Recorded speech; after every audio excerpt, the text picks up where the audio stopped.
Away from the tariffs in the United States, we see a landmark judgment.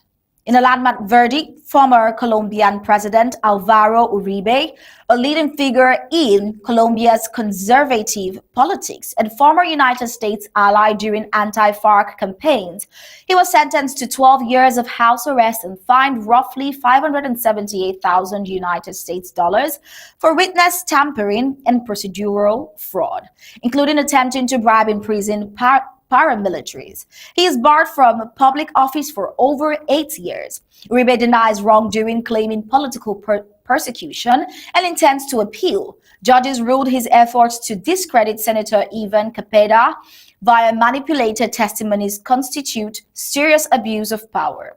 His sentencing arrives at a politically sensitive moment ahead of Colombia's 2026 elections, where his legacy remains influential.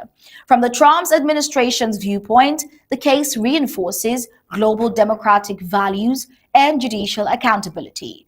Even for popular leaders, the United States Secretary of State Marco Rubio lauded the decision, framing it as aligned with American advocacy for rule of law principles. However, Uribe's conviction also risks deepening political polarization in Colombia. His supporters warn it could destabilize conservative factions and strain United States-Colombian cooperation on security and trade. Latin American analysts say that judicial overreach allegations could provoke nationalist backlashes, especially if appeals court reverse or delays the ruling. Now, across crisis in Gaza, data trade, and Colombia, there is a consistent Trump-era pattern emerging: direct engagement, symbolic visibility, and aggressive accountability, framed as moral clarity and American ascendancy. In Gaza, United States envoy presence amplifies pressure on Hamas and supports hostages' families.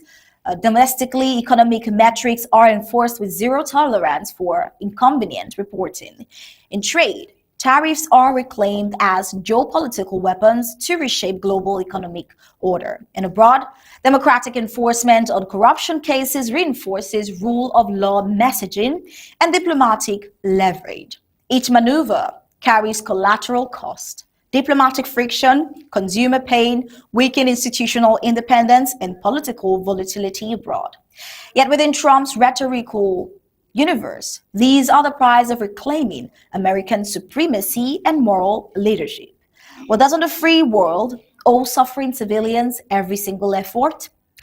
Whether these gambits yield peace, prosperity, or backlash, it remains to be seen. But what is clear is that President Trump has embarked on a second term defined by bold public theater, hard-edged economic instruments, and a readiness to confront institutions and foreign leaders alike. And that was it on the Flash News.